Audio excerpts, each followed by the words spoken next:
Hey, good morning, all. Welcome back to the Conservative Cat Show. I so do appreciate you being here.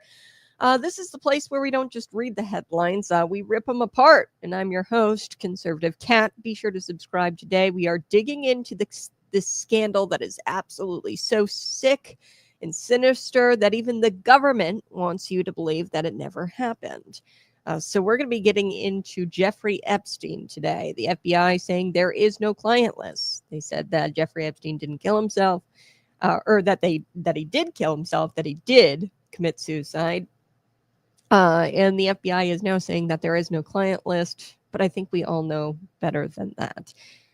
So we're going to get to that. There's a few things going on in the Trump administration that I am not happy about this morning. I am not a happy camper this morning. So if I come off angry or snippy or snappy, it's one, because I haven't had enough coffee this morning.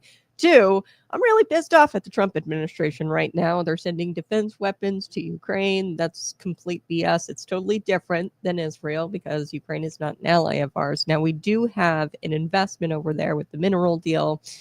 So I get it. We have to protect our investment now, which is probably why he did the mineral deal. I don't like the idea of sending Ukraine even more than we already have. $200 billion or so has gone over to Ukraine to fight this freaking war. And I'm about sick of it. They're not really an ally. It's a crappy country. We have an obligation as Americans to support Israel because America is founded as a Judeo-Christian nation. We were founded as a Judeo-Christian nation, and we should support Israel. Does it mean like going to war for Israel? Absolutely not what we did with the Iran nuclear bombing, the nuclear program, and bombing the nuclear program, nuclear sites. I was totally fine with that. This is totally different. Ukraine is totally different than Israel. I'm upset with Donald Trump for that, one. Two, there's also whispers of mass amnesty. Now, I'm not shocked by this. Donald Trump has talked about this specifically with Dick Durbin, the senator, the Illinois senator. So the Trump advisors, they're pushing for mass amnesty. Charlie Kirk issues a warning. This could destroy MAGA. 100% could destroy MAGA. And I'm also not happy with President Donald Trump's response here when it comes to the Jeffrey Epstein issue. So we're going to get to that. And I promise we are going to get to this company who filed 2,000 foreign worker visa applications. Now, this doesn't mean that they hired 2,000 workers. It just means that they submitted applications. And this company is getting Illinois taxpayer dollars to almost the tune of $1 billion in tax credits over the course of 30 years. And I don't know about you, but if they're getting taxpayer dollars, they should probably hire only local people. I'm just saying. And not abuse the H-1B visa system. So we're going to get to that company because I think that it's not just that company, it's Microsoft, it's all kinds of companies who are abusing the H-1B visa system. And why? It's because you don't have to pay them average wages. You can pay them below average wages, and the H-1B visa system is being abused. So we're going to get to all of that, but first, let's get to Jeffrey Epstein. Yes, that Jeffrey Epstein, the billionaire predator with a private island, his own jet, and friends in very, very high places, from Harvard to Hollywood, to the highest levels of Washington, D.C. He had a picture of a portrait of Bill Clinton in a blue dress in red heels in his mansion, and that mansion on the island.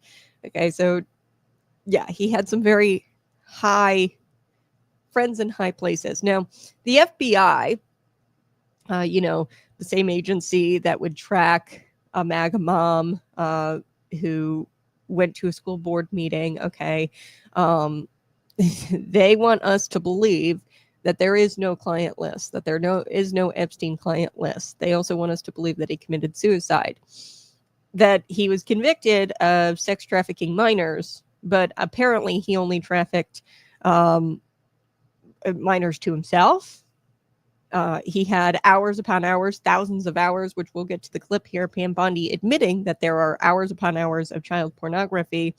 And I'm assuming, because there's no client list, they want us to believe that Jeffrey Epstein consumed all of the thousands of hours of child pornography by himself, created child pornography all by himself. This was a one-man show. I don't believe it. There's no records, no names, no buyers of what Epstein was selling, which was young girls. He apparently trafficked the young girls to himself, which doesn't even make sense because it's a sex trafficking charge. I don't even think that that's the type of charge that you'd charge him with if he was just taking the young girls for himself. I don't even know how they can, with a straight face, say that nobody else was involved except Jeffrey Epstein. That is what they're saying, the FBI, that nobody else is involved, that it was just Jeffrey Epstein. That's cute, really cute, because we know there's a list. We know that he didn't kill himself. There's a minute of this video that they released, and I'll get to it. There's a minute that's cut out of this surveillance tape, when I'm hearing that it's not even the correct surveillance tape of this, or it's surveillance of a totally different cell that was originally listed as his cell. So they've got surveillance of the cell, and there's a minute cut out of the tape that they released. It jump cuts an entire minute, so that's plenty of time for somebody to go into the cell. Okay, you can't see in the cell, but it's the hallway footage, and I'll show you. But this is the biggest criminal cover-up since the 21st century, and there's a reason why. And if I was President Donald Trump, I think that I would have a very easy decision in front of me. But I'm not Donald Trump, and I'm not the president, and I don't understand a lot. I see right and wrong and consequences. Doing the right thing is more important than the consequences that follow that thing. Okay, making the right decision is more important than the fallout. So I'm going to get to that because it's huge. What's going on with Jeffrey Epstein and the way that these people have covered this up. Pam Bondi, Kash Patel, Dan Bongino, the way that these people have covered this up tells me, oh, this is really, really big. And we're talking about economic collapse if this list comes out. So before we tear into the FBI, I want to jog your memory a little bit about who Jeffrey Epstein is. He started out as a math teacher, and he was at this very elite private school in New York, and then suddenly, with no college degree, no financial license, no finance license, he was rubbing shoulders with Bear Stearns, billionaires at Bear Stearns. This is a huge banker, a huge banker. And somehow he went from teaching calculus to kids to managing the money of Leslie Wexner. Leslie Wexner was the founder of Victoria's Secret, who basically gave Jeffrey Epstein a mansion in Manhattan. Okay, so he goes from zero to suddenly being very, very high up and managing the finances of the guy who founded Victoria's Secret. Okay, so Jeffrey Epstein was not a financial genius. Okay, he was a blackmailer. He was a guy who built an empire not on spreadsheets, but on secrets. He was trafficking young girls, some as young as 12 years old, luring them with modeling promises, raping them, filming them, child pornography, distributing child pornography. Apparently, the FBI, Pam Bondi, wants you to believe that he was the only one consuming that child pornography. He was the only one that was sex trafficking the children, the minors, to himself, and he wasn't trafficking them for anybody else, just himself, on this big island that he had multiple people, and we'll get to the flight logs, multiple people visit. And then he had a picture of Bill Clinton in a dress at this island, and we'll get to Little St. James here in just a second. That's the island. So some of these girls were young as 12. They were using these tapes to control the most powerful men, and this is what I truly believe is going on. Jeffrey Epstein, he was a nobody. Okay, he was a stupid little math teacher. Okay, and then all of a sudden he was somebody. And I'm telling you, he rose to fame because he was a master at blackmail. And he had all these tapes to control the most powerful men on earth in the banking class. Okay, he had mansions wired with cameras. He had girls trained to recruit other girls, Ghislaine Maxwell. He trained girls to recruit other girls. It was a pyramid scheme of perversion. He had private jets, nicknamed Lolita Express, this private jet, okay? And the most chilling thing of all is this little black book that everybody's been talking about. Yet somehow the FBI is now saying that there is no client list. Now, let's take a listen to this. Here we go. And with Ted Cruz, and one of the things that you alluded to, and this is something Donald Trump has talked about, the DOJ may be releasing the list of Jeffrey Epstein's clients. Will that really happen? It's sitting on my desk right now to review. That's been a directive by President Trump. I'm reviewing that. I'm reviewing JFK files, MLK files. That's all in the process of being reviewed because that was done at the directive of the president from all of these agencies. So have you seen anything that you said, oh my gosh? Not yet. Okay. Well, we'll check back with you. Madam Attorney General, Pam, great to spend time with you. Thank you so much. Yeah, I saw your appearance. Okay. So that's Pam Bondi. I like how somebody referred to her in the chat. Go ahead, send a chat, and I'll read them as they come in. Blondie Bondi. That's what somebody called Pam Bondi. Yeah, from the beginning, I did not want Pam Bondi as the Attorney General. I wanted Matt Gaetz. Matt Gaetz said everybody was lying about Jeffrey Epstein's death.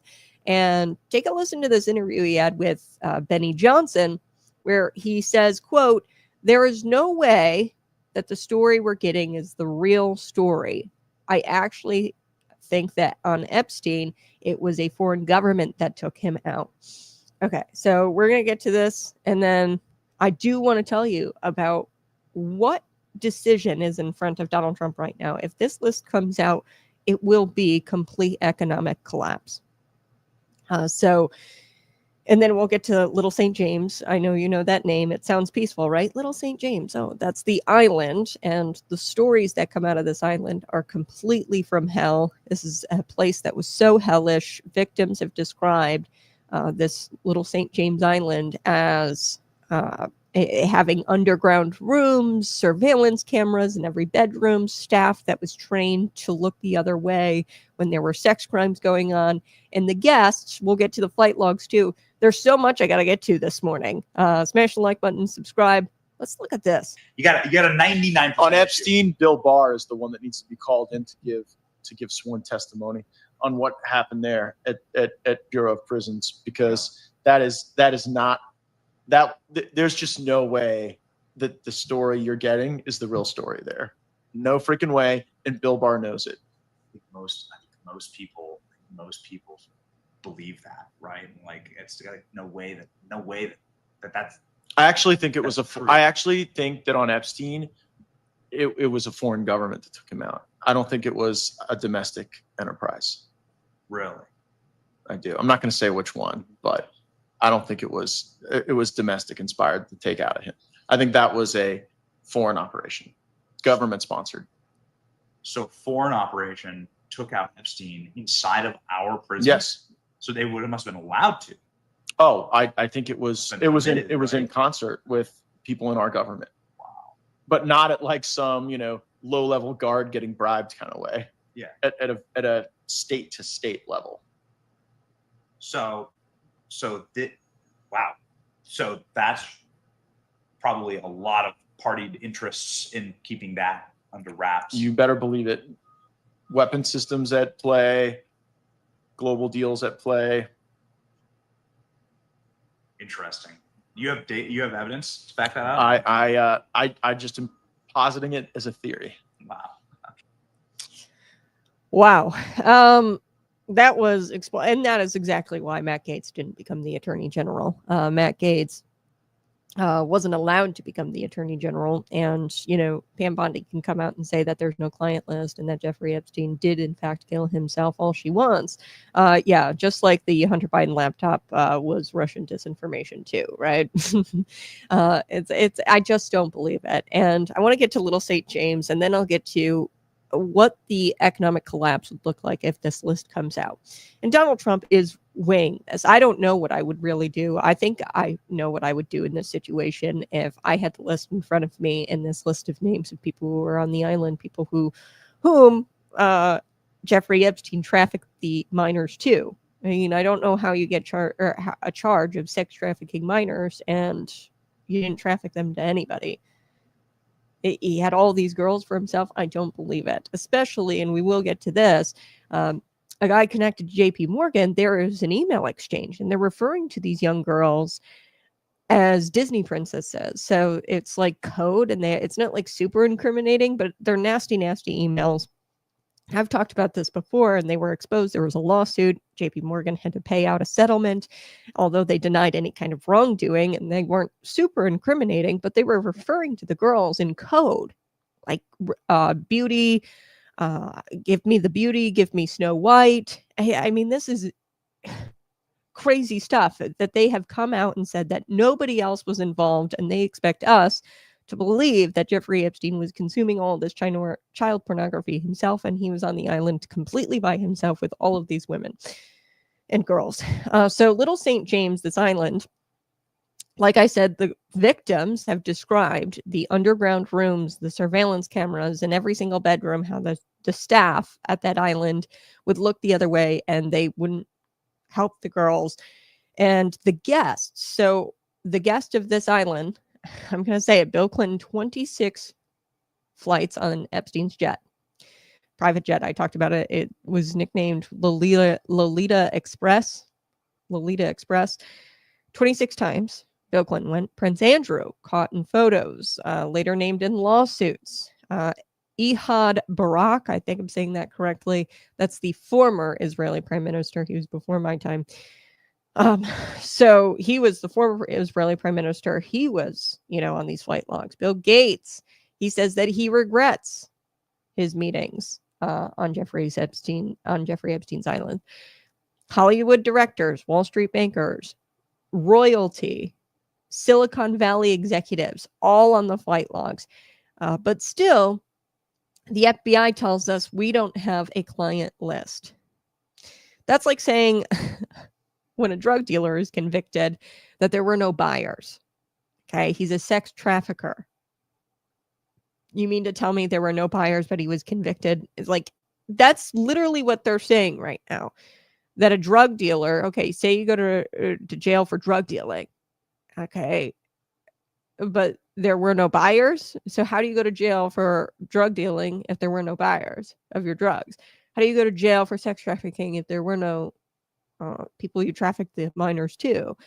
So Ghislaine Maxwell, also convicted of trafficking minors. She's in prison, but to this day, not a single client has been indicted. That's not justice. That is protection. It's a protection racket run by the same federal agencies that label Christians extremists. Remember, this is the same federal agency that labeled Catholics as extremist, and shame on you if you were going to Latin Mass or speaking out at your school board meetings, you were labeled a domestic threat. They've got no problem doing that when it comes to you.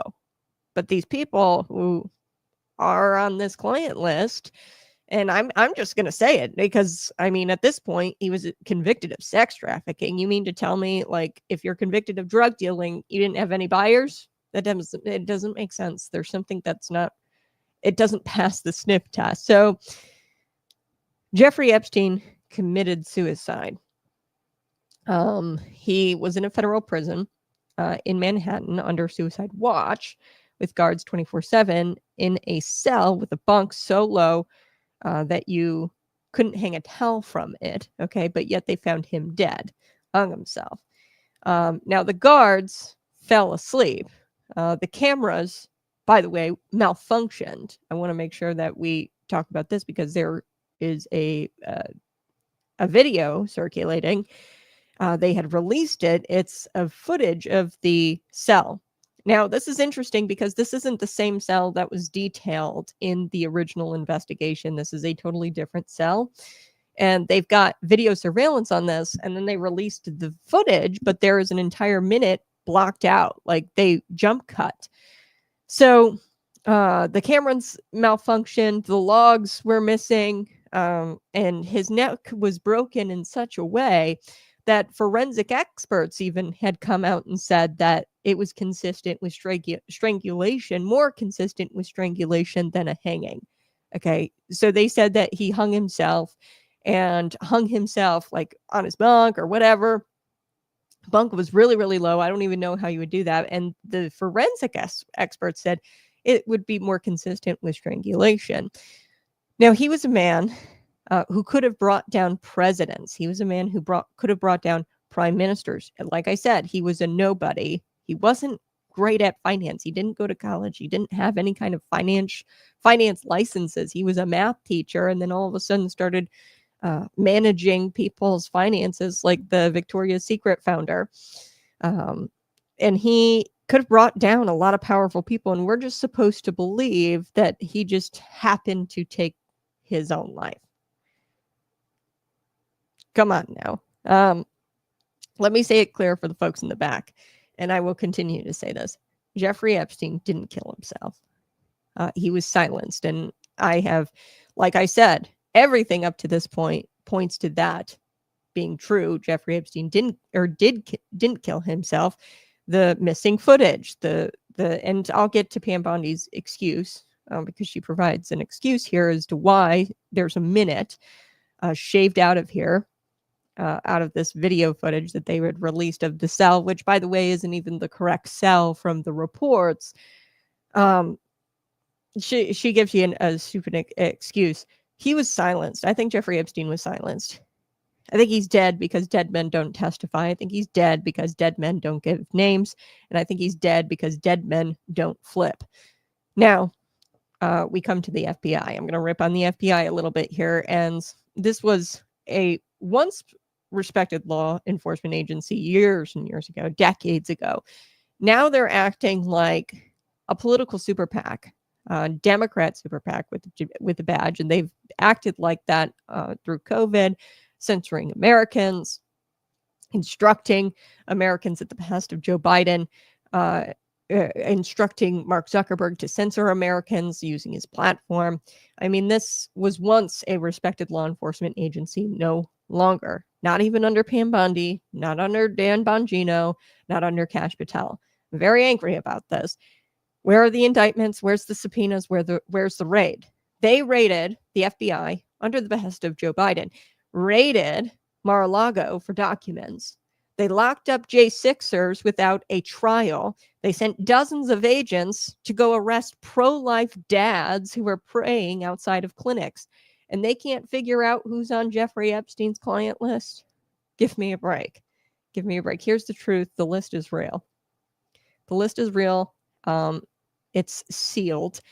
And I'm going to get to why I don't want to blame them entirely, not for releasing it. If I was in their shoes, I would release it 100% the list. There are really huge ramifications if they release these names, though.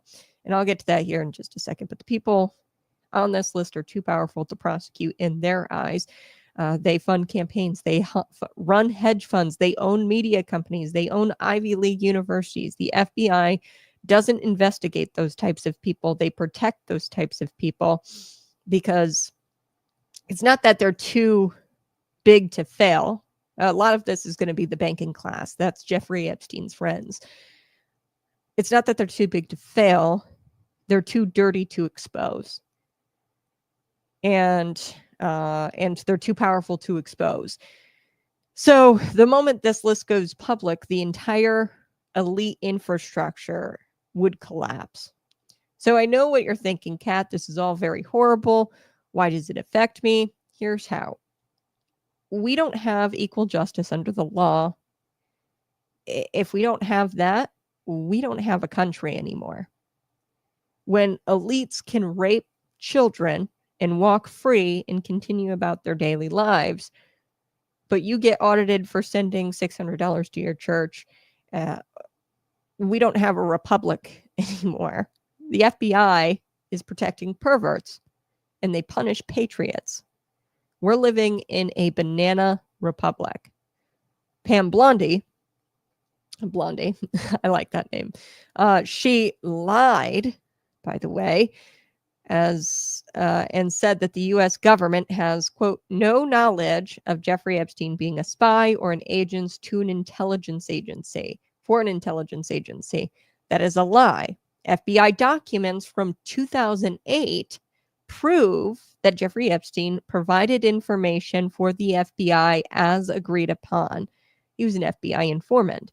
So when she was asked about Jeffrey Epstein being an agent for an intelligence agency, she lied. He was an informant for an intelligence agency. He was had an agreement with the FBI, which is indeed an intelligence agency.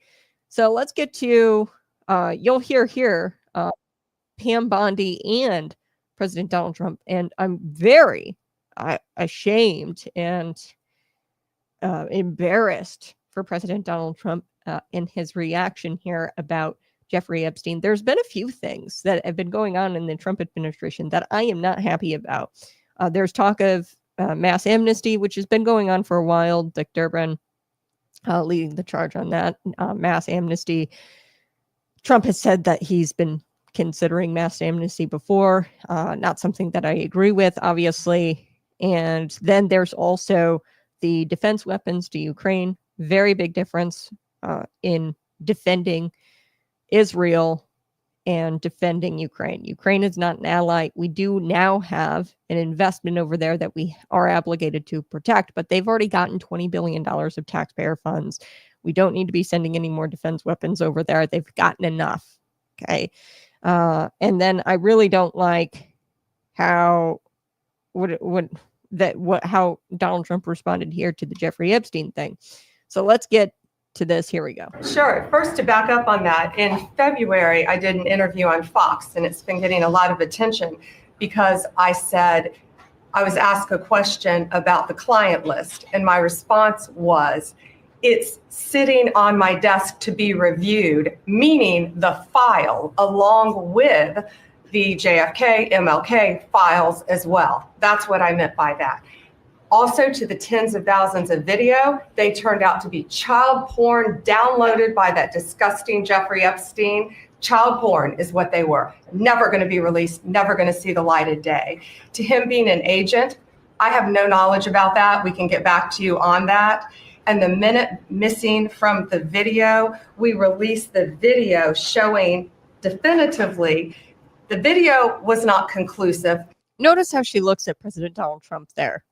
I think that's interesting. When she gets to the video, she saved that part for last, and then she looked at President Donald Trump, and President Donald Trump gave her a nod. Let's keep watching. But the evidence prior to it was showing he committed suicide. And what was on that, there was a minute that was off the counter. And what we learned from Bureau of Prisons was every year, every night, they redo that video. It's old, from like 1999. So every night the video is reset, and every night should have the same minute missing. So we're looking for that video to release that as well, showing that a minute is missing every night. And that's it on Epstein. Okay, I'll get to President Donald Trump's comments here. That was just Pam Bondi's. President Donald Trump prior to that essentially said, hey, this isn't really all that important to be talking about, and I get it. There are a lot of things going on, a war, Israel, Iran, the conflict in the Middle East, Ukraine, Russia, they're getting obliterated, right? The Ukrainians. And then you've got the Texas tragedy, all of these young girls dying, holding each other. They're found holding each other, dying and drowning. And I get that. That's very, very tragic. And we should be asking questions and talking about those issues. However, we wouldn't have to ask questions about Jeffrey Epstein, Mr. President, if our questions would just get answered. We would love to move on, but the questions aren't getting answered. And she outright lied here. There are FBI documents, and I highly doubt that she has no knowledge of these FBI documents from 2008 that prove Jeffrey Epstein was provided information for the FBI as agreed upon. This is what the documents say. And, this isn't about Epstein anymore. He's gone. This is about the victims. And this is why it matters so much, and why I'm very upset that President Donald Trump essentially said that it doesn't matter all that much. There are victims who still don't have justice. This is about the rot at the heart of the system. This is about bureaucracy that no longer serves the people, it serves itself. And let me close with this, friends, and then we're going to get to the banking class and what would actually happen if the list was released, because I like what Jay Lopez says here. The ramifications for releasing the Epstein list, the entire U.S. banking finance system would collapse. Tens of millions of Americans will be bankrupt of their wealth overnight. Yeah, because this is a system that runs on confidence. And once you start releasing these names, things are going to get really bad really quick. So I think it's interesting when you see Pam Bondi, she talks about the minute missing from the footage. And then she glances over at President Donald Trump and he nods at her.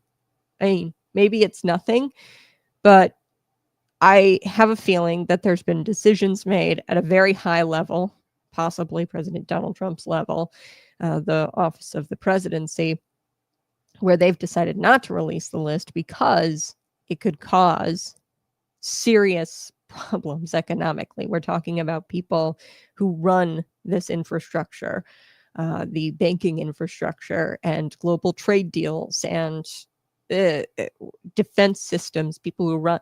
So, maybe and we aren't dependent. We aren't really reliant on ourselves. We depend a lot on these global trade deals because of people like Joe Biden that haven't been America first and energy dependent. We're doing good things with energy right now, but our supply chain would be destroyed if some of these people were exposed, I think. So God sees all. Okay. And I don't think we should stop asking these questions. I don't think we should stop demanding the names. And I definitely don't think we should stop saying Jeffrey Epstein didn't kill himself. Because so far, the minute out of the video, which that was kind of a dumb answer, like, oh, it's an old system and every night at a certain time, it like restarts the ticker. I don't believe it. I really don't. And her physical, like looking over at President Donald Trump when answering that question, makes me also think that she is lying.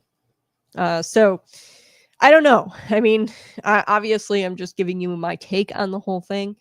But let's cut through the nonsense. If the full Epstein client list came out tomorrow, especially with hard evidence of who flew into that island and at what times, what days, if there was hard evidence that proved that these people were clients of Jeffrey Epstein and they were sex traffickers, could you imagine what would happen? The global banking system would quake like it's 1929. You think Wall Street would be worried about interest rates? Try adding.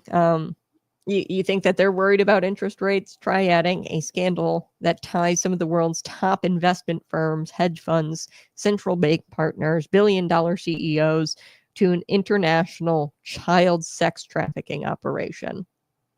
We're talking about the same class that this is the same class of people who sit on these World Economic Forum panels, who run multinational banks and get invited to, private gatherings with Fed chairs and presidents. And these are they're more powerful than President Donald Trump. Okay. They're more powerful than the United States president. He is the leader of the free world, but these people are actually running the country, the banking class. So this wouldn't just be a scandal. This would be an economic nuke if this list were to come out, I think. And I think that's why the FBI is doing as much as they can to cover this up. So you want to know why there is no client list? It's because it's not full of the Hollywood celebrities and these degenerates and DC politicians. Like, we could definitely survive that. It includes men who own banks and sit on boards of credit giants, and they manage the flow of global capital. Names tied to JP Morgan Chase, BlackRock, Citigroup, central banks, and these aren't just Epstein's party guests, right? These are the ones who have financing regimes. These are the ones who are funding wars. These are the ones who are controlling the national debt markets. So if you expose them, you're not just taking down a few billionaires. You shatter public trust in the global financial order. Okay, you unravel the illusion that your retirement, your mortgage, your 401k, your dollar is safe in their hands. Okay, so if you have a retirement, if you have a 401k, if you have a mortgage with, some of these banks, and this comes out that it's not run on it's all run on illusion and confidence. You have to have confidence in that system. And if you don't, then you've got people running to the banks to pull it all out, and everything is going to collapse. So think about it. Why are these Epstein-related banks paying out settlements? And I want to get to this story. And I've done this story before where it was a lawsuit, and this was released in 2023. But I just want to remind you, when I say things like, oh, it's the banking class, that's why they're not releasing the Jeffrey Epstein client list, it's because it would lead to global economic collapse. And I truly do believe that. There's a reason why I say that, okay? I'm not just throwing that out there on conjecture or speculation. There's definitely proof. So I'll get to that here in just a second. But this financial system isn't just too big to fail. It's too dirty to expose. This is too dirty to expose. And if we expose it, you're going to destabilize the entire economy, global economy. Now, if I was in this position, I wouldn't do it the way Donald Trump is doing it. I have a feeling that I would say, good, let it all fall apart. And I know that is much easier said than done, because let's think about it, Great Depression, people lose their wealth overnight like that. And I don't know if I'm ready for that. I don't know if you're ready for that. Would you be ready for global economic collapse if you couldn't get money out of your bank account right now? If the dollar meant absolutely nothing, because that's what it would mean, global economic collapse. Would you be ready for that? And I get it, why they're protecting this information, but at the same time, there's right and there's wrong, and God sees all. And if they were godly men and women, they would do the right thing and expose these people who rape children and traffic children. Okay, so let's get to this story. This was, like I said, in 2023, and this is the evidence, okay, or hey, I'm not basing this off of conjecture or speculation. So a former Barclays CEO, Jess Staley, allegedly exchanged, and this is according to CNN, sexual suggestive emails with the disgraced financier, Jeffrey Epstein. I think it's funny how CNN refers to him as a disgraced financier. He's a child predator, okay? And he was never really a financier. He's a professional blackmailer. He was a math teacher and was a professional blackmailer. That is why he managed the finances of these very, very wealthy people.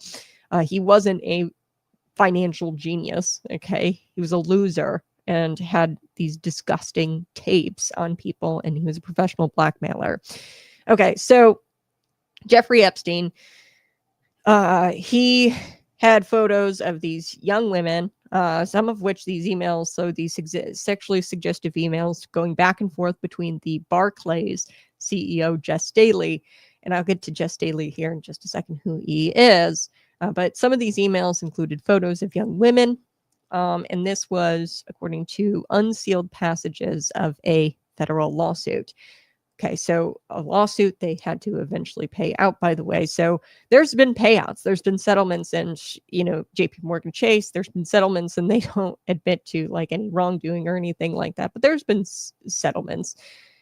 So those email exchanges allegedly continued long after Jeffrey Epstein was convicted of sex crimes in 2008.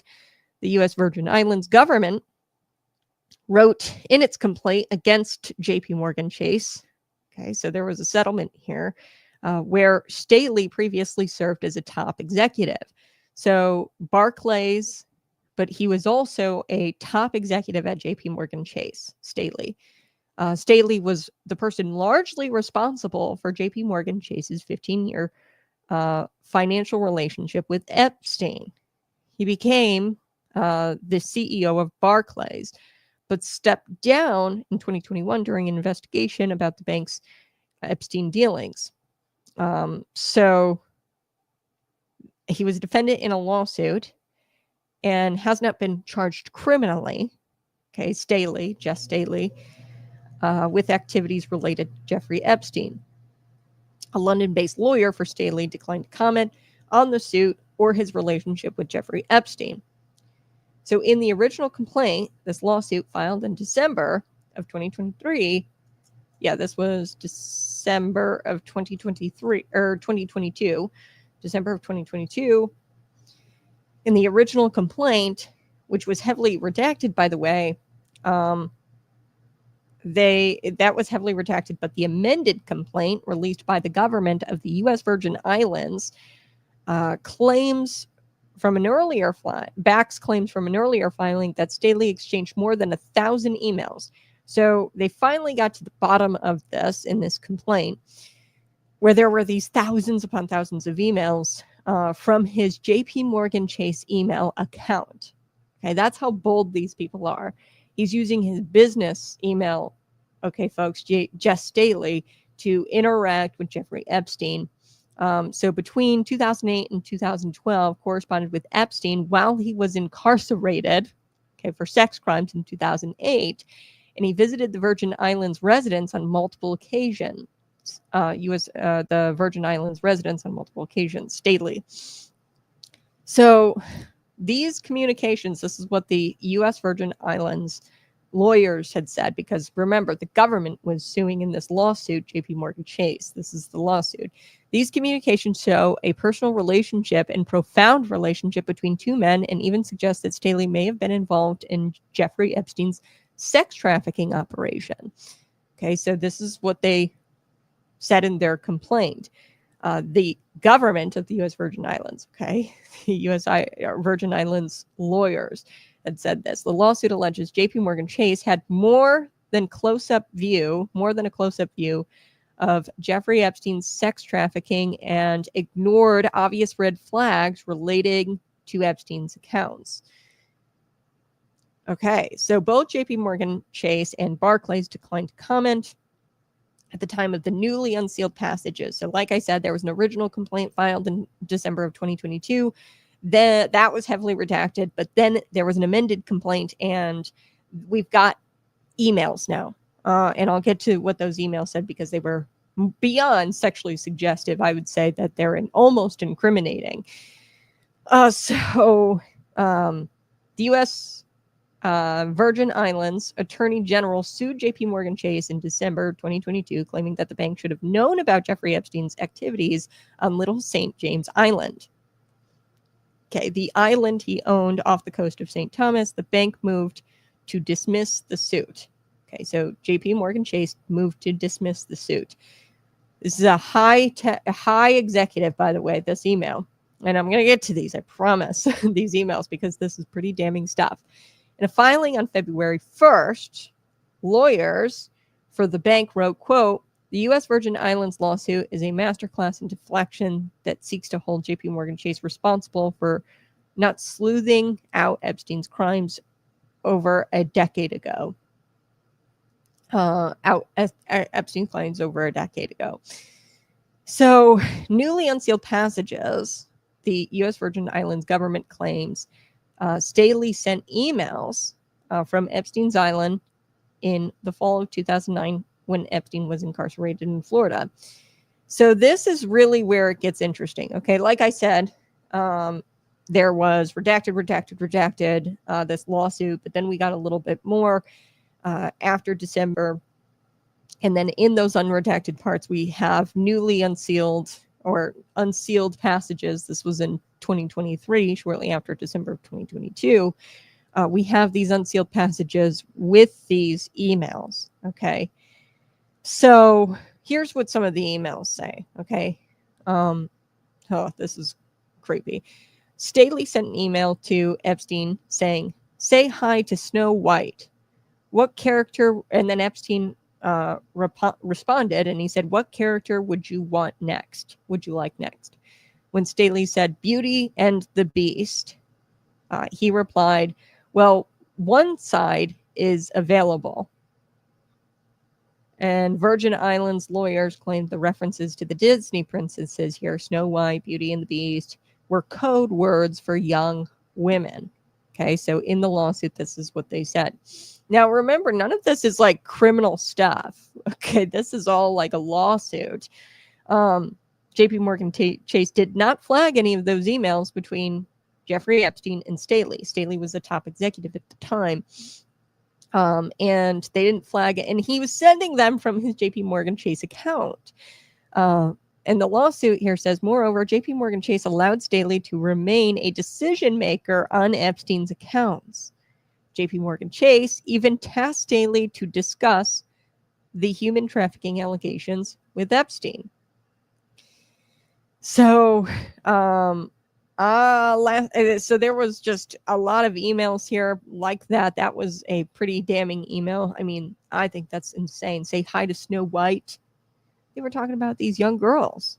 At least this is what the lawsuit says. So when I say things like the banking class is on this list and it would lead to an economic collapse if this list was released, the reason why I say that is because I know that this lawsuit happened, and this lawsuit alleged that Jeffrey Epstein sent and JP Morgan Chase executive photos of young women, and that this JP Morgan Chase exec had also been emailing back and forth and referring to these young girls possibly as Disney princesses. What one do you want next? Well, I want Beauty and the Beast. Okay, and he's emailing all of this from his JP Morgan Chase account. Very bizarre. And he was still in charge of Epstein's account even after all of this, and JP Morgan Chase didn't. So they settled, I believe, this lawsuit for hundreds of millions of dollars. So I believe that's ultimately what happened. But there's been settlements. And like I said, the financial system, it isn't just too big to fail. It's too dirty to expose. And these banks have an entire an entire class. And if these names were to come out, you'd have hedge funds collapsing, currencies destabilizing. You'd have CEOs pulled from boardrooms in handcuffs. Okay, that's what this would look like. And the shame would ripple through pension funds, stock indexes, international trade deals. So this isn't just a scandal. It would be an entire global economy, and it would collapse. Okay, so, and they know this. That's why he's so bold enough to use his JP Morgan Chase email. They knew this. They know that they're too powerful. And they're more powerful than even the damn president of the United States. Okay, so markets don't run on cash. They run on confidence, on trust, and on this illusion. So if you expose the Epstein list, that illusion goes up in flames. Suddenly, your average investor starts wondering if the guy managing his retirement portfolio spent a few weekends on Jeffrey Epstein's private jet or on the islands, Little James, and then all of a sudden you've got pension boards panicking, public sector unions demanding divestment. And the media wouldn't be able to spin it fast enough. Okay. And the trust in our institutions, in our banks, that all goes away. So, and if the trust goes, so do the banks, so does Wall Street, and so does globalism. And maybe that's exactly the detox we would need. And I'm just going to say this. If I was in this position, I would say, let's do it. We need a detox. Now, it freaked me out a little bit. I don't think I'm nearly prepared. Think about if money didn't matter. Like money was worthless and there was no currency anymore. We would have to go back to exchanging goods. Like that's what happened. Great Depression era. So here's the truth, folks. if I committed or you committed half of the crimes that Jeffrey Epstein's network did, you'd be in federal prison right now. You wouldn't see the light of day, and you'd probably get a needle in your arm. But the billionaire bankers and this banking class, they do it, and then they get non-disclosure agreements, redacted court filings. And the reason is simple. They can't afford to lose the system that the politicians can't afford. President Donald Trump can't afford to lose the system that they control. Because it's not just that they'll lose money, it's that they'll lose power over nations, power over markets, power over you.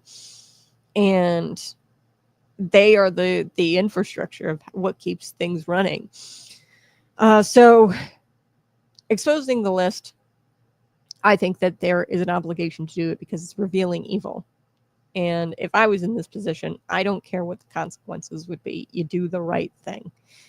And I don't know, Donald Trump, if he's, facing this kind of decision of like, have you ever heard of those moral dilemmas where if you are in a train and there's two sets of tracks and you go this way and you kill one person, but you go this way and you kill 2 or 3 people? That's kind of where I think Donald Trump is at in the FBI. And I can respect it to a degree because a global economic collapse would be, people would die. It would be pretty bad. However, you do the right thing. And you can't just let these people go on about their daily lives after they've raped children or trafficked children. You can't do that. So it's a cartel. It's very organized. The banking class, very organized. It's very protected. It's very perverted. And I'm disappointed. I really hope that the Trump administration decides to do the right thing, despite the consequences. And the consequences are huge, probably bigger than what I'm making it sound like even. But I don't know. I think that doing the right thing is doing the right thing. All right.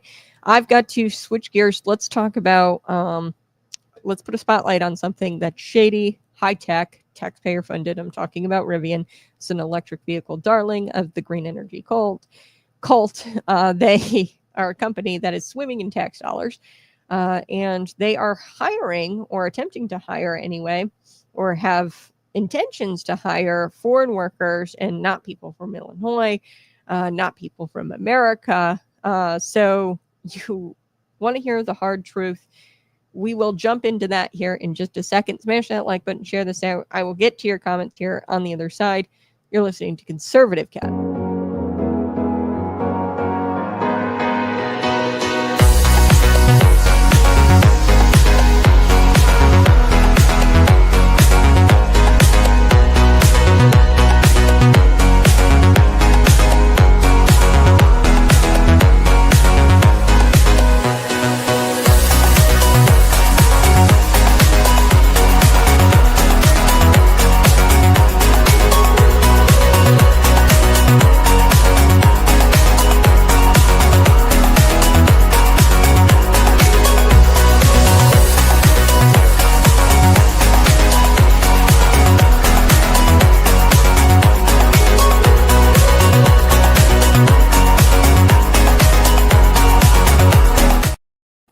Hey, good morning. You're listening to Conservative Cat. I want to address this.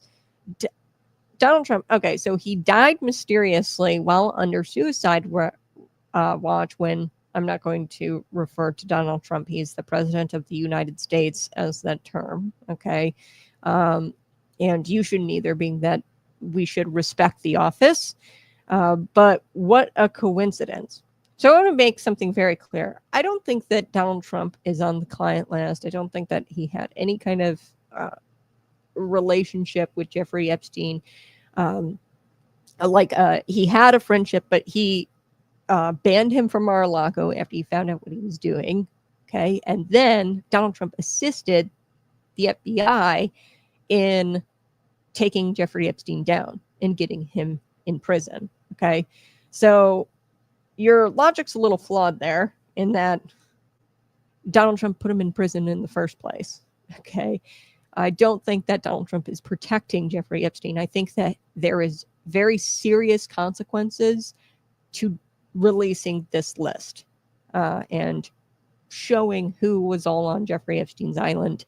And I think that there's serious consequences, and he, as the president, is not ready for the global economic collapse that would follow when releasing this list. Me, if I was president, I would do the right thing, and the right thing would be to release the list.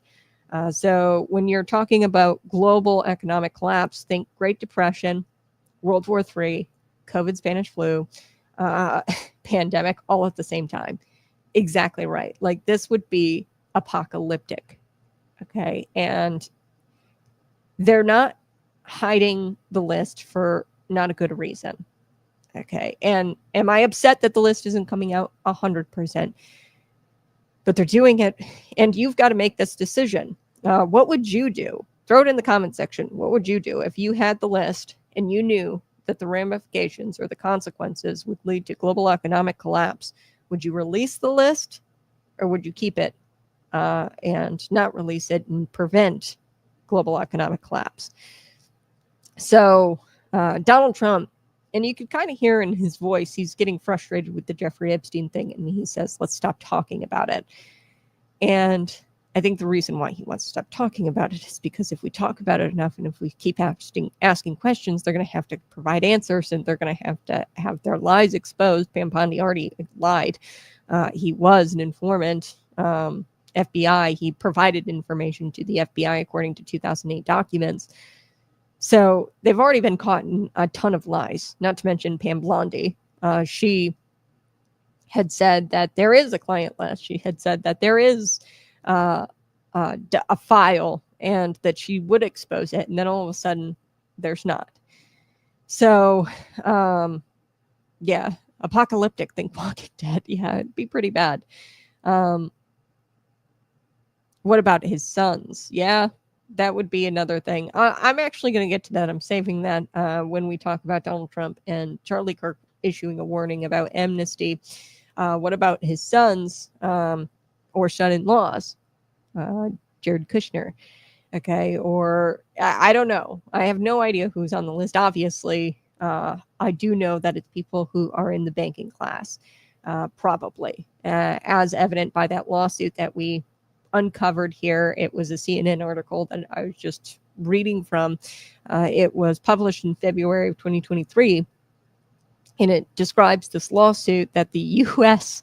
Virgin Islands government had against it. They had wrote a complaint against JP Morgan Chase, where Jess Stanley, who was a former top executive at that bank, where he was emailing back and forth very suggestive emails, sexually suggestive emails, some emails including photos of young women, okay, in these unsealed passages of this federal lawsuit. So when I say that it's the banking class who's on this list, and these are these people are more powerful than the president, and they could throw the country into economic collapse overnight. Okay. If you start taking CEOs out of boardrooms, your average Joe is going to start saying, I don't think my retirement is safe. I don't trust this institution. I'm pulling out all of the money. Okay. There's going to be a run on the banks. I mean, you guys have seen this before in movies. That's depicted global economic collapse where people make a run on the banks. They take out all their money because, oh man, what if my financial advisor is emailing back and forth or has emailed back and forth with Jeffrey Epstein? I'm going to run on the bank. I'm going to take out all my money. And then when you do that, there's no longer, like I said, the system isn't built on cash. It's built on confidence. Okay. And once you take out all that confidence in the system, it's over. And the money means nothing anymore.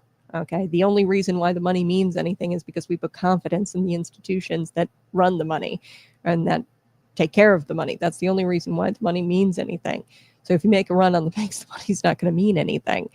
And then we're going to have to go back to like trading back and forth, like textiles and food. And I mean, it would be bad. It would be apocalyptic is the description that I would give it, folks. So let's get to this story. I've got other things I got to talk about this morning, but it's huge. Give you a list And quite frankly, that's how easy it would be to fool the American people. Try ask AI to generate an authentic looking Epstein list. Yeah, that might actually turn out to be. I'll give it a try. I'll ask ChatGPT to give me a list. We'll see if ChatGPT does it. But yeah, maybe if you could probably imagine what the list would look like. I'd imagine that this Staley guy could possibly be on it. He was a top exec at JP Morgan Chase. I mean, the only reason why I say that is because he's named in a federal lawsuit, and these emails are pretty insane. They're saying, how'd you like Snow White? Who do you want next? I want Beauty and the Beast. And the U.S. Virgin Islands government had said, hey, those Disney princess references, those are young women. They're talking about trafficking. So let's shift gears. Let's talk about Rivian, the electric vehicle darling of the green energy cult. They're swimming in taxpayer dollars, and I got an issue with H-1B visas. You guys know this. I think that the system is totally abused.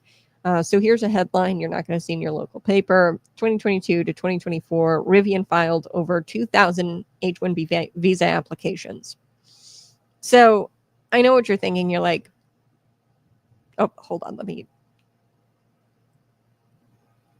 Oh, sorry. Yawning and I need a drink. Okay. So from 2022 to 2024, 2,000 H-1B visas, applications. Now, I know what you're thinking. You're probably thinking, well, did they hire 2,000 H-1B visas? They hired 400 green card petitions as well. That is not necessarily like they hired all of those people, because they can deny applications, but they filed petitions for these people to work. Okay.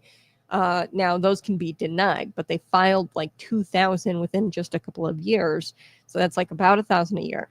And they received, in 2024, at least $800 million in taxpayer incentives. So Illinois state tax incentives. So this is your money that they've received to just run their business. Okay.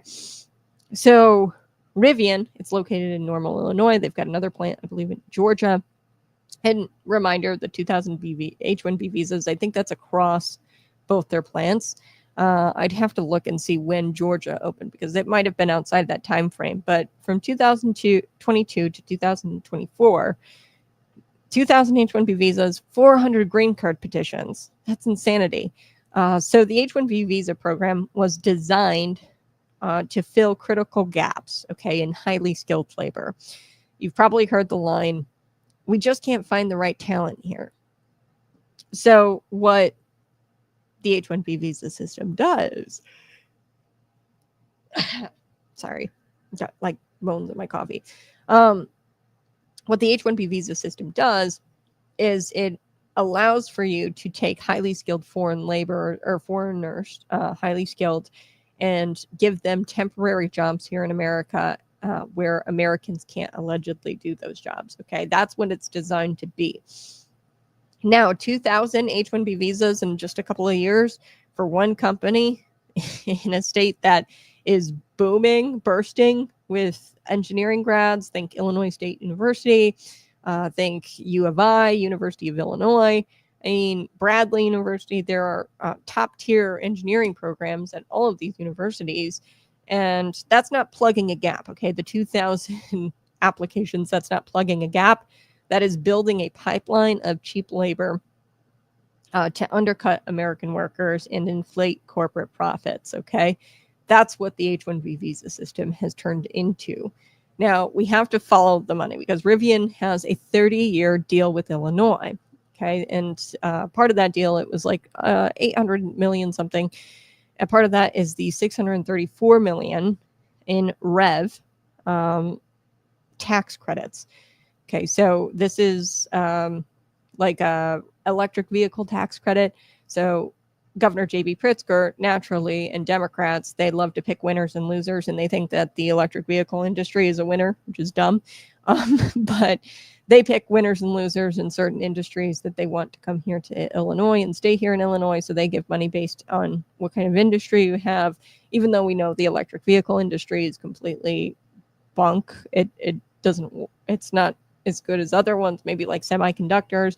Ron DeSantis does it too, to a degree, where he invests in semiconductors and other things that actually are in demand. I would argue that electric vehicles aren't in demand. But in order to receive those tax credits, there has to be a condition met. Okay, so Rivian has to meet certain conditions. One of those conditions being that they retain 6,000 jobs. So that's great, but who's getting those jobs? And I hope that, and I'd ask the question, hey, are those 6,000 jobs that you've promised to retain, Rivian, are those promised to U.S. citizens and Illinoisans, locals, maybe people in normal Illinois? Are those 6,000 jobs for Illinoisans, or are they for foreign workers who you import via an H-1B visa? So according to myvisajob.com, this is a website where immigrants go and they track work opportunities. You can go, and if you're an illegal, or let me rephrase this, if you're an immigrant who's here on an H-1B visa or work visa, you can go to this site and find job openings. So Rivian, they have 89 positions open right now in normal. Now, you're probably wondering, okay, so if this is an H-1B visa, like if you have an H-1B visa and you can apply to these 89 positions, surely these 89 positions are of highly skilled, because that's the design of the H-1B visas. No. These are all software developers, product managers, nothing really exotic or unique about it. So they have 89 open positions right now, and you can apply for those positions if you have something like an H-1B, okay, or a various other work visa, okay? These are specifically, this is a site for immigrants to go to, and they have 89 open positions right now, and a lot of those are just your basic product managers, software developer, tech jobs, nothing really exotic or unique. So we're not talking about rocket scientists. We're talking about coders, people who do spreadsheets, things like that, something that an American can definitely do. And there's definitely a market for, or there's definitely people that could do those jobs here in America. So you're handing almost $1 billion to a company. Shouldn't we expect them to put up 89 positions for, citizens, for people who are Illinoisans? So I think that we should expect them to hire Illinoisans. We should expect them to do that. Illinoisans from University of Illinois, Bradley, ISU. These are colleges with STEM programs. And, what you're winding up seeing now is your college age students are moving. They are moving because the only tech jobs that they could get, they're competing with the H-1B visa folks, and they're moving to Texas. And we know that Illinois has an out-migration problem, but specifically an out-migration problem with students and young people, ages 18 to 25. We have an incredible out-migration crisis among our youth, our future generation. They're leaving and they're going to states like Texas, or they're getting buried in student loan debt and they can't compete with those jobs, or they're not going to take the job for $65,000 that should be, $100,000 or $70,000 so they could pay off that incredible student loan debt. But instead, it's $65,000, and they got to compete with the H-1B visa worker who doesn't mind working 60 cents on the dollar, okay? And you wind up with a lot of college grads who wind up delivering DoorDash or not using their degrees because a lot of what is out there is not high enough to pay off their student loan debt anyway. So they say, why the hell would I work in this job to pay off my student loan debt when I can work a DoorDash delivery job and make about the same? So Rivian bringing in overseas tech workers, often below market wages, okay? And Simon Hanskin, he's a senior researcher at the Heritage Foundation. He dropped a truth bomb. And here's what he said. If Rivian said, hey, we've got these 25 engineers who are the best in the world, and we have to design a specific part for this truck, that would make sense under an H-1B visa program, okay, under the H-1B program. But that's clearly not what's happening here when you look at the numbers, okay? It's not 25 engineers of the best engineers to design a specific part. We're looking at Rivian filing 2,000 applications, H-1B visa applications. That's insane. That's a big number. And it's not just Rivian. Like I said, Microsoft, they laid off 2,300 Americans, workers, and then they, at the same time, filed 6,000 H-1B visa applications for similar roles of the people who were laid off. So, folks, that's not immigration. That's a revolving door of corporate betrayal, and it's legal in this broken system. And Hankinson, Simon Hankinson of the Heritage Foundation, he pointed out that most H-1B visa positions pay below the median wage. There was research done on this. Only 1 in 6 reaches the top tier pay. Okay, 1 in 6 H-1B visas. Say you're an H-1B, 1 out of 6 H-1B visa workers are making a top tier wage, or like the top pay tier. Okay, they're usually making below the average wage.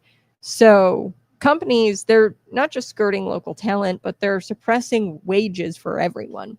Okay, and they're like importing cheap labor. I mean, that's essentially what it is to increase their profits. In other words, you've got a kid who took out $150,000 in student loan debt for a software degree, a software engineering degree. Okay, sorry, you're competing with somebody who's going to work 60 cents on the dollar. And Rivian's, obviously laughing at this, and other companies, Microsoft, they're laughing about this because, and we shouldn't expect them to operate morally, because they're, like, by their very nature, they just want money. Okay, so we need to put safeguards in place, hold them accountable. That's what government's for. Okay, and the Illinois leaders, they don't seem to really give a damn, because back when they decided to give Rivian all of these tax credits, they said, Chris Welch, he said this in 2024, our ambitious clean energy goals provide a better future for our state. They're also creating thousands of good paying jobs. That's what he said back in 2024. Really? Creating thousands of good paying jobs. Yeah, but they just applied for 2,000 H-1B visas, and we know that 1 out of every 6 H-1B visa workers are paid below average wages. I don't know about you, but I think the entire message from Governor J.B. Pritzker, Chris Welch, everybody, all these Democrats, DCEO, they all want you to, this is their message: shut up. They want you to shut up, trust the experts, be grateful that we're saving the planet with your money. Okay, that's their attitude about this. And God forbid you start asking questions of like, hey, are you actually hiring local people? Why are you doing 2,000 applications, 2,000 H-1B visa applications in just 2 years? Like, is that really? And like, why do you have 89 positions open on this visa worker site? Why do you have that open for tech engineers or software engineers, product managers, these basic roles? Okay, so Illinois is home to some of the most incredible engineering institutions. U of I alone, they have a top electrical engineering program in the country, and you'll hear this excuse a lot from these companies: oh, we can't find talent, so this is why we have to go to the H-1B visa program. And you know why they're going to the H-1B visa program? Because they've created a system where foreign labor is cheaper, student debt is sky high, and public education is failing. So why would I go work and compete for this wage, like 60 cents on the dollar, make $65,000 a year, when I know that I need to make way more than that in order to pay off the student loan debt, and I could make that door dashing? Why would I go work for this company, engineering, when I could go do this door dashing and make the same? Not to mention, you got your education, your test scores, they're in the basement. High schools are not preparing kids for the tech fields. Universities charge $40,000 a year for their degrees. And, you're forced to go compete with somebody who is shipped in from India who will do the job for way less, 60 cents on the dollar. So this isn't, this is sabotage, really. And Simon Hankinson, he's from the Heritage Foundation, he nailed it. He says, quote, if the labor market worked properly and didn't rely on foreign workers, starting salaries would rise enough to cover the student loans. You might actually find people who want to go apply to these jobs. Instead, we've created a fake shortage to justify fake solutions, to funnel taxpayer dollars into a rigged system. That's really what this is. It's a fake shortage. We could easily fix this shortage by just treating the H-1B visa program the way it was supposed to be, designed to be, which is just to grab highly skilled people who can, like these people who are the only people in the world who can do that very specific job. If we got back to that, we wouldn't have this shortage, okay? They create this fake shortage and then they justify, these fake solutions by funneling taxpayer dollars into this really rigged system. So I got to take a quick break, but you're listening to Conservative Cat. Smash that like button, share this out with your friends. I'll be right back.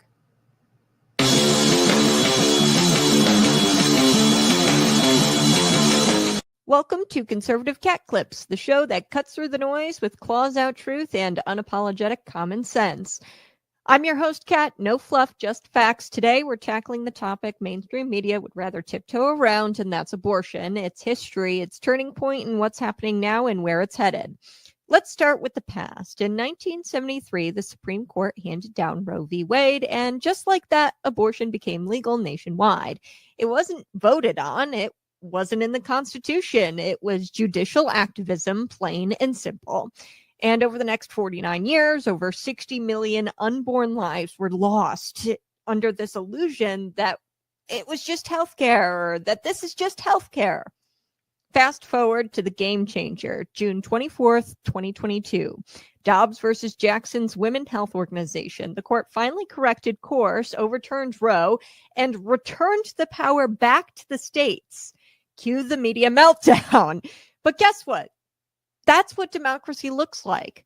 Local, real control. Right now, it's a state-by-state battle. Red states are passing laws to protect unborn life, some with heartbeat bills, others with total bans. Blue states, on the other hand, are sprinting forward, abortion on demand, some even pushing abortion access up until birth. That's not progressive, that's extreme. And here's where it gets even messier. Abortion pills. The latest front in this fight. The FDA greenlit mail-order abortion pills with almost no oversight. Think about that. A teenager can get these powerful drugs sent to her door without even seeing a doctor. Safe? Hardly.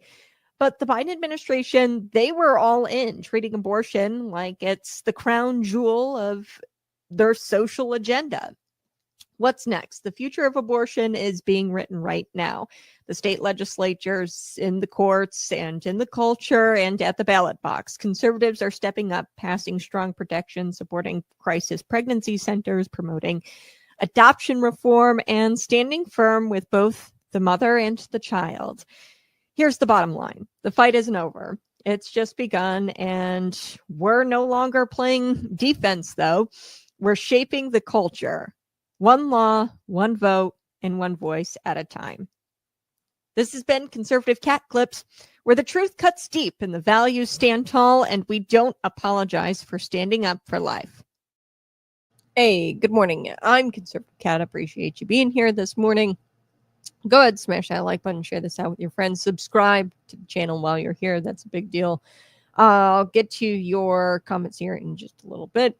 Dems start way too many fires, lie 24/7, and lie 24/7 to trust them at all, except trust their domestic enemies. Yeah, they lie all the time, and they'll say, so we're talking about the Rivian tax credits, and the Democrats, they'll sit there and they'll say, oh, this is going to help the local economy. There's going to be so many great paying jobs. And then fast forward, you've got Rivian, filing for 2,000 H-1B visa applications. And it's like, come on, let's get real here. Okay. We know that the corporations are not going to do the morally correct thing, and that they are going to just try to increase their profits as much as possible by importing cheap labor through the H-1B visa program. So let's get real. As Christians, We believe in honest labor, fair wages, and stewarding our communities, not exploiting loopholes and gaming a system for profits. Okay, that's what we believe in as Christians. We're not against immigrants. Okay, I'm not against the H-1B visa program. It needs to get back to its intended design. We are against, as Christians, exploitation of them and us. You're exploiting the locals there and normal. You're exploiting the taxpayers who pay for your tax credits. And then in the same breath, what you're doing is you're working the loopholes in this system, the H-1B visa system, so you can gain all kinds of profits or be more profitable. So corporate globalism doesn't care about your communities.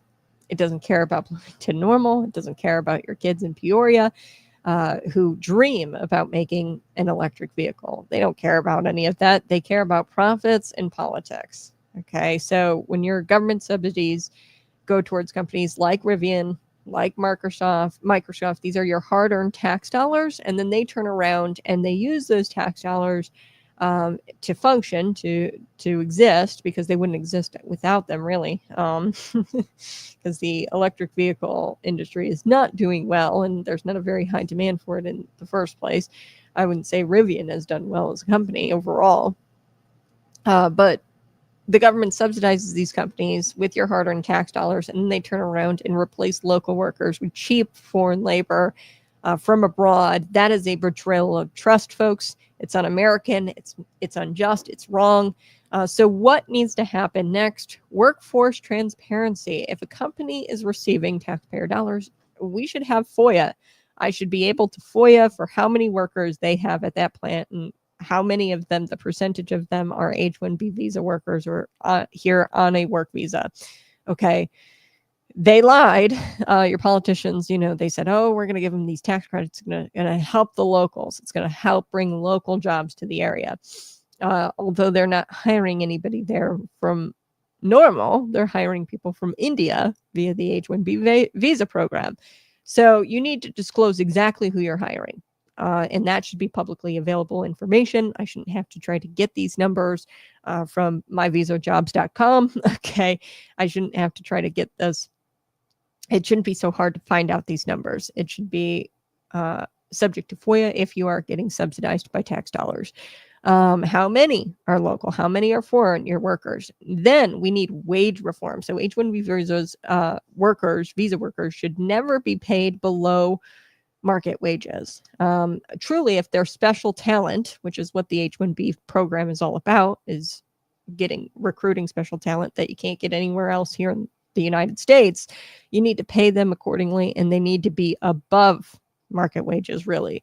Okay, so we also need a visa system that prioritizes truly exceptional skills, not bulk hiring for generic roles. Okay, like your Uber driver should not be here on an H-1B visa. That is just stupid. Okay, the visa system should really prioritize truly exceptional skills.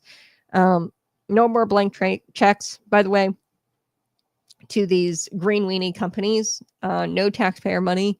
If you don't get taxpayer monies if you don't hire Americans, period. I don't even really like the idea of these companies getting taxpayer money because you're picking winners and losers. We should be more like Missouri, where we don't give tax credits based on industry. Okay. Finally, we need to educate and empower. We need to invest in our youth, and the way we do that is not by throwing money at these public schools, by the way. The way we do that is cutting back on property taxes and investing in our future generation by saying, hey, when you get older, you're going to be able to afford a home, and your taxes, you're not going to have to, pay an arm and a leg for your property tax bill. And we need to invest in our youth and make sure that they are staying here in the state of Illinois and wanting jobs at Rivian. So, folks, I do want to shift gears. We are going to be talking about and sinking our claws into this, and I'm going to be rattling some cages here. Mass amnesty. Okay, so Charlie Kirk, founder of Turning Point, he's sounding the alarm here. And this is something I've talked about before that I'm not particularly a fan of Donald Trump on. mass amnesty. He's alluded to this, and I get it. You have to work across the aisle. Mass amnesty is unconstitutional. Barack Obama did it with the DACA program. It is unconstitutional. And it opens up the door for all kinds of, it sets a bad precedent. Okay. So there are whispers, no formal plans yet, from high level people inside the Trump orbit that they are pushing for a bipartisan mass amnesty deal for illegal aliens. Now, let me say that again slowly for you if you're not hearing me this morning. Donald Trump is pushing for mass amnesty for illegal aliens. And this is backed by Trump advisors. Let that sink in a second, folks. Okay, so amnesty means one thing. And I hate how the left softens language. So let's talk about what amnesty actually is. You broke into the country. You're a border jumper. You broke our laws. And they're going to reward you citizenship benefits and voting rights just because you broke our laws. That's what amnesty is. So imagine somebody breaking into your home. Okay, you've got a guest room and they've been there for 10 years and they broke in and they've been there for 10 years. And then suddenly you hand them the deed to your house because they've been there for so long. That's what amnesty is. Could you imagine doing that? No. Why are we doing that? So this is a reward for law breaking. No amnesty for illegals. Now, there are people who stood with Trump shoulder to shoulder in 2015. And these people, you, me, MAGA supporters, we cheered when he rode down that escalator, the golden escalator. And it's hard to say this, but what if this happens? Okay. I mean, we have stood by President Donald Trump all of these years since 2015. And what if this actually happens? Would MAGA embrace amnesty, mass amnesty? I hope not. I think that this would fracture the movement permanently. The Epstein thing is a big deal. I don't think that it's going to fracture the MAGA movement because people who are paying attention understand why the list isn't being released. Now, I don't appreciate the lies. I wish Donald Trump would just come out and say, hey, I can't release the list because it would mean global economic collapse. But of course, he can't say that because then he'd be protecting. I don't know what I would do in that situation. I'd like to think that I'd do the right thing and release those names. I don't think the Epstein thing is going to fracture the MAGA movement as much as this would if they do a bipartisan amnesty bill. Okay, we didn't elect Donald Trump because he was like Bush, Obama, or one of these establishment folks. We elected him because he puts America first. We elected him for mass deportation, not mass amnesty. That was the plan. And we just spent a ton of money on the border. I mean, relatively a ton of money, $170 billion, in the big beautiful bill for border security, for mass deportations. Why the hell would we waste that money on mass amnesty? So here's Charlie Kirk's warning. He issued a warning. So let's take a listen to this. Here we go. Doing this broadcast, and this is bigger than anything with Epstein. This is bigger than anything with tax cuts. It is happening right now in Washington, D.C. And I can say this from firsthand experience, that people are pushing President Trump for amnesty. They are pushing him for mass legalization of illegals.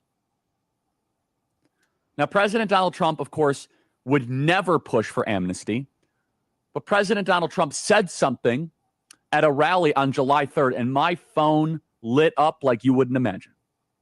President Donald Trump was talking about potentially doing a bipartisan compromise deal for illegals that have stolen Social Security numbers, that are illegally domiciling themselves here in the country, that are all felons. Every single one of them are felons.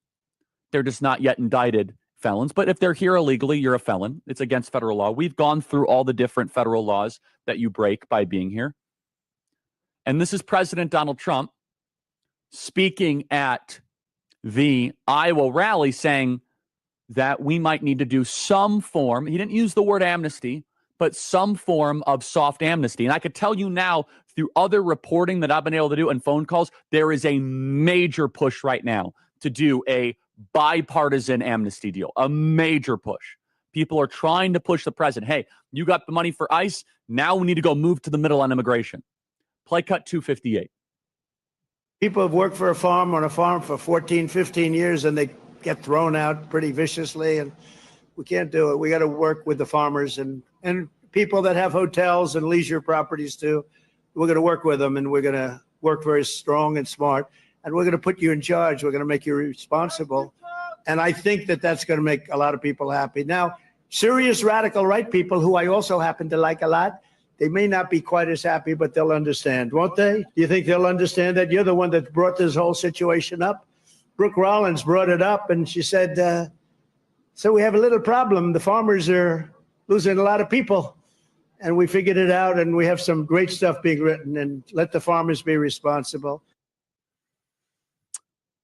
Let the farmers be responsible. Look, I trust President Trump's instincts 100% here, but there is a group of people that are pushing President Trump very hard to stop the deportation effort and to try to have some sort of a come to the table moment of a bipartisan compromise.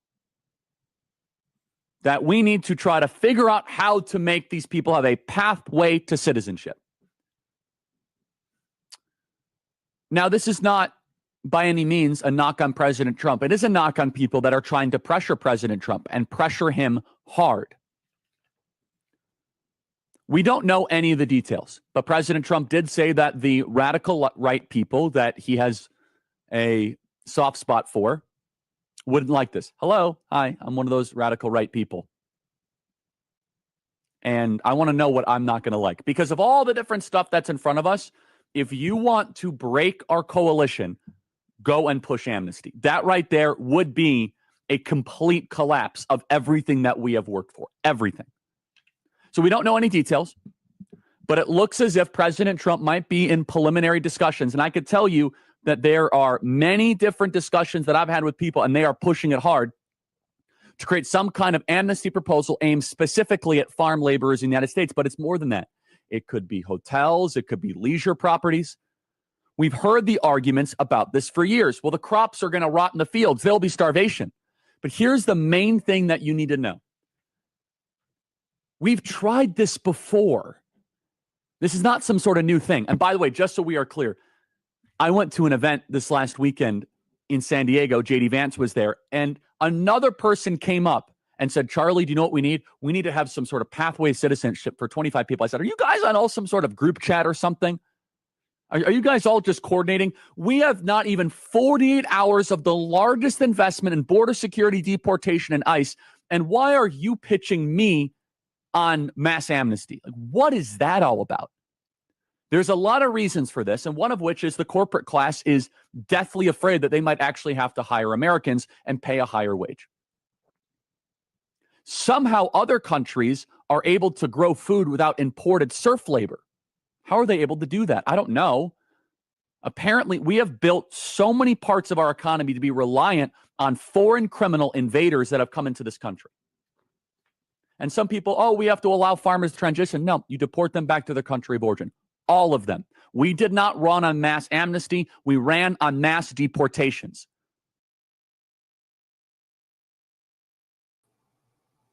Okay. So now I want you to think, who are the high-level people?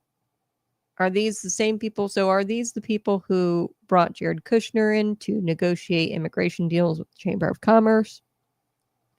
Whispered, about Dreamers, DACA reform back in 2018. That's what they were trying to do, DACA reform. Dick Durbin, right? Donald Trump, this isn't a shock to me, okay? A lot of people might be shocked to hear mass amnesty. I'm not really shocked about it because Donald Trump has talked about this before specifically. Dick Durbin has talked about how he's had talks with the president about mass amnesty. Donald Trump, there's people who want him to focus. Remember the people during COVID-19. Let's focus on unity, compassion during the COVID years, okay? You can't call it the China virus.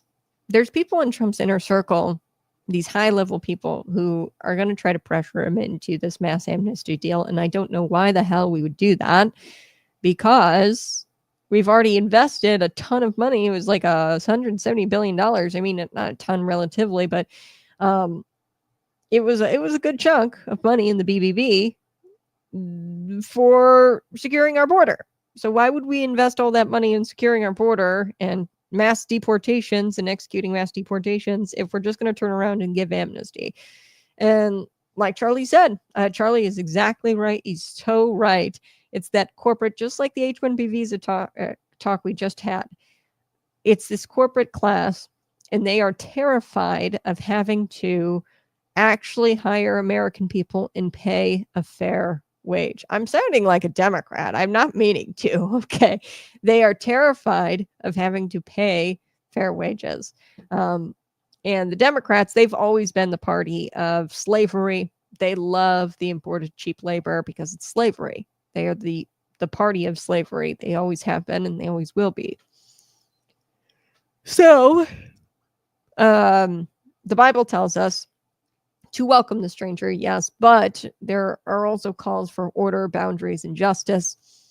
Christians are not for cheap labor and slave labor. I mean, in below average wages. Okay. 1 in 6 H-1B visa workers are paid a top tier wage.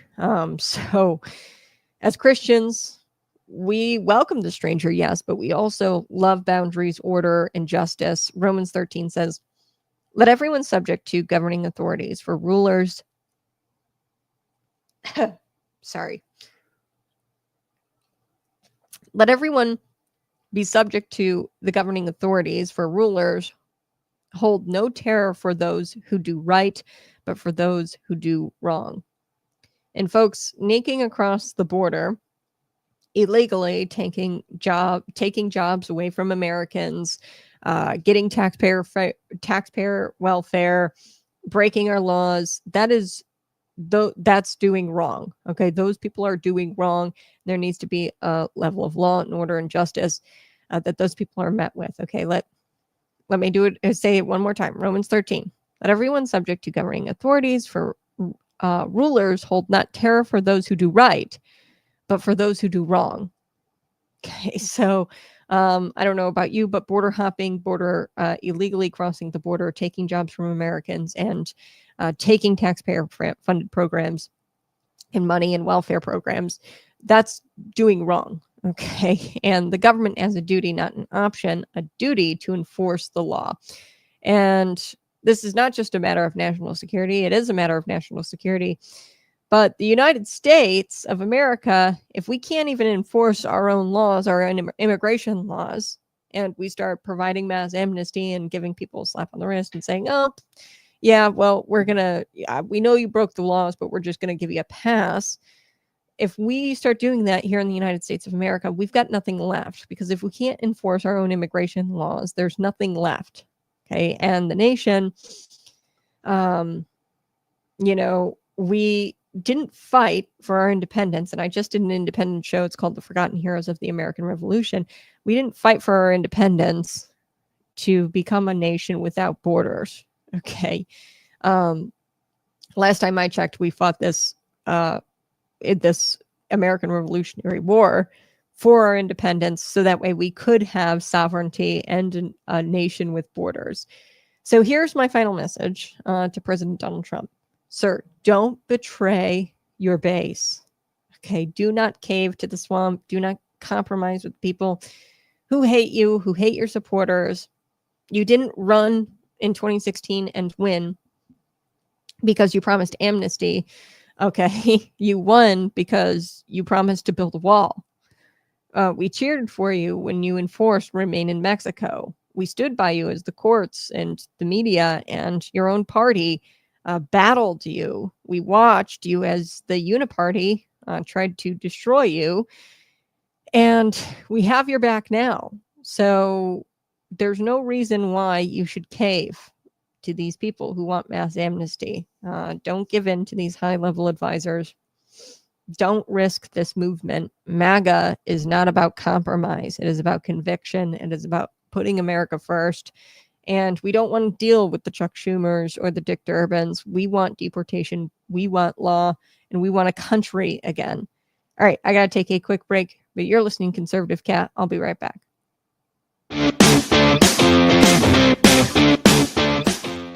Sometimes God stops you cold. not with a whisper, with a punch to the soul. Saul wasn't looking for Jesus. He was hunting Christians. He had power, position, and a mission. Then God knocked him to the dirt. A light from heaven. A voice that knew his name. Saul, Saul, why are you persecuting me? That moment wasn't soft. It wasn't sweet. It was a spiritual ambush. God still works like that. He steps into your mess, interrupts your pride, confronts the man you've become when you're wandered too far. Maybe you're building your own kingdom. Maybe your fists are up, fighting battles God never called you to. Or maybe you're just running hard in the wrong direction. But then comes the voice, clear, heavy, holy. Why are you persecuting me? Jesus doesn't want your behavior fixed. He wants your heart surrendered. Saul didn't get a lecture. He got a mission. Get up, go to the city. You'll be told what to do. That's the way of real manhood in the kingdom. Surrender first, then orders. You don't need every answer right now. You need to obey the voice. Follow the light. Rise up off the dirt and walk the road God lays out for you. Some roads break you to rebuild you, and that's exactly what Jesus wants. You want to train like a warrior? You need fuel like one. Patriot Pump is clean, powerful pre-workout that won't let you quit halfway. Just like the mission God gives you, it's not about the hype. It's about the grit. Fuel up, lock in, get after it. Hey, good morning. I'm a Conservative Cat. I appreciate you being here. Subscribe to the channel right now. Hit the subscribe button. Share this out with your friends. Earlier today, we were talking about Jeffrey Epstein's island. I talked about Little St. James, the island. I know, sounds peaceful, but the stories that came off of that island, completely hellish. Victims describing underground rooms, surveillance cameras in every single bedroom. And there were staff on this island who were trained to look the other way and not talk about the sex crimes that were going on this island. And I'm really upset because Pam Blondie, as people have coined her now, I kind of like that name. I haven't heard of that before. Somebody in the chat gave her that little name. Pam Blondie, Blondie Bondi, she is not releasing the Jeffrey Epstein client list, or she says that there is no client list. Now, you have to really consider this. And I don't think that MAGA is going to get broken up, or this coalition is going to fracture because of the Jeffrey Epstein thing, because I think that most MAGA people understand the ramifications or the consequences of releasing that list. It would lead to global economic collapse. And that is the decision that is before President Donald Trump. Now, I'd like to think if I was president, I'd do the right thing, which is to expose these people for who they are, no matter the consequences, because we live in a country of justice. And equal justice, or equal protection under the law. So if you weaponize the FBI against parents and the Catholics, okay, for going to the Latin Mass, or pro-lifers who are outside abortion clinics, if you are policing those types of people or censoring those people on social media, but you won't go after the people who are quite literally trafficking children, just because if you go after them, then you destroy an infrastructure that we all rely on. Now, it would be really, really bad. It would be apocalyptic, I think, if they release this list. And I don't know. It's a tough decision. I'd like to think if I was in that position, I would definitely release the list. But it's much bigger than what I think we're making it. If we were to release this list, it's not just a few billionaires who are going down. It's the entire economy that goes down. Think 1929 economy. Think Great Depression. Somebody threw it in the chat earlier. Think Great Depression, Walking Dead, World War III, COVID, Spanish flu pandemic, all at the same time. Think about that. It would be pretty bad. And the money wouldn't mean anything anymore if people because there would be no confidence in these institutions. So that's what we talked about a little bit earlier today. I do want to end the show with one more story. Kamala Harris, she was on with this left-wing podcaster, okay? And this podcaster has shared a story that we haven't heard before. And he is Kareem Rama. He's the host of Subway Takes. And he reveals what a lot of people kind of already knew, is that Kamala Harris has trouble stringing together sentences. And she had difficulty doing this even more so than the sleeping potato that was the president, Joe Biden. So she reportedly filmed an episode with Kareem, this podcaster, like I said, a left-wing podcaster, and they had an interview together that was so awkward. He said that they couldn't air it. So both the show producers and the Kamala Harris team had an agreement that they would keep the footage private and that they weren't going to air it because it was extremely awkward. And not that we need, the tape, but I would love to see the tape.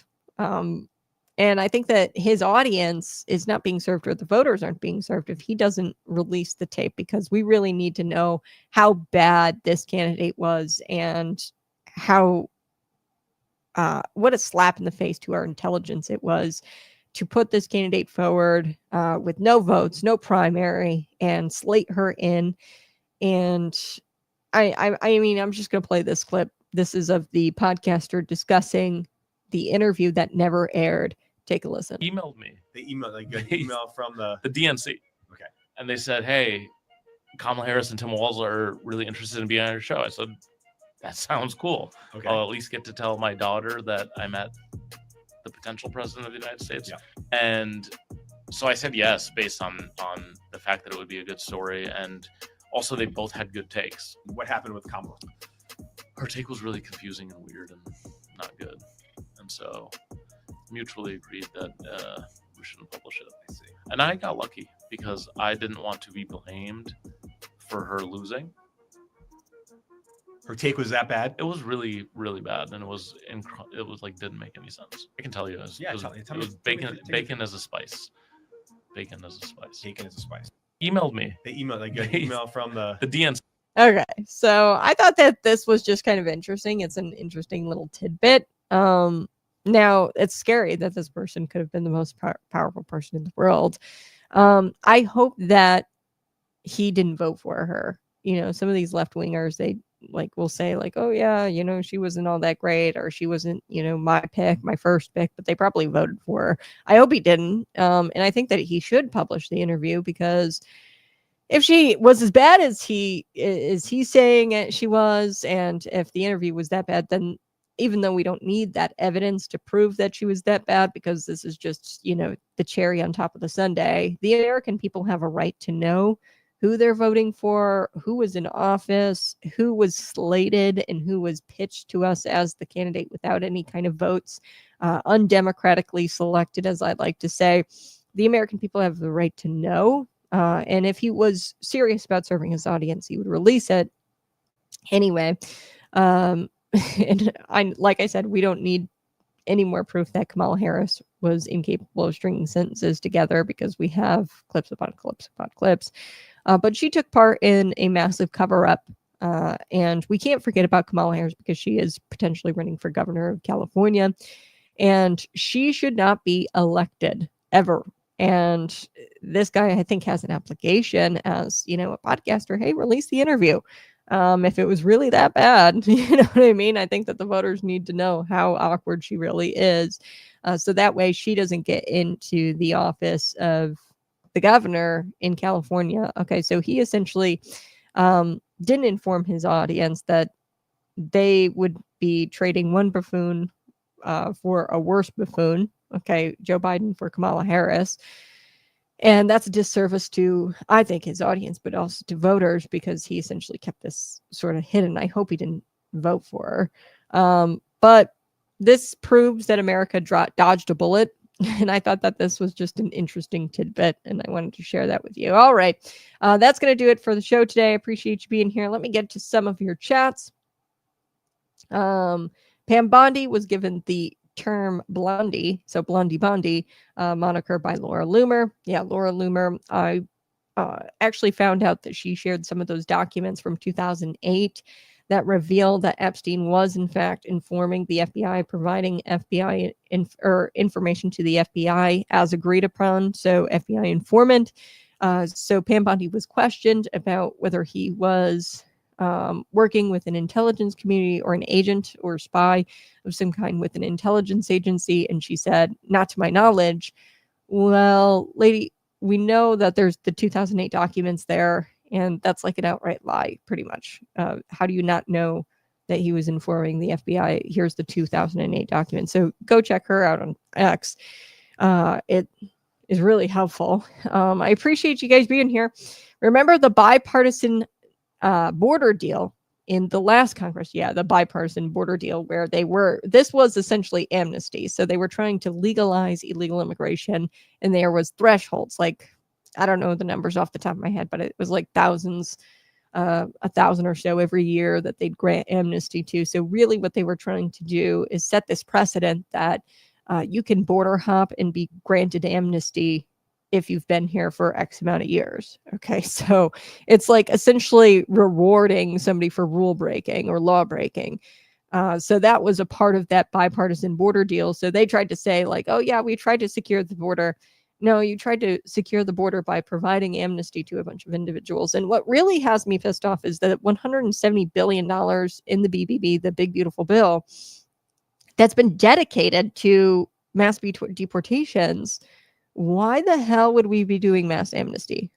I don't think that it's going to happen, but I don't know. The crazy things have been going on.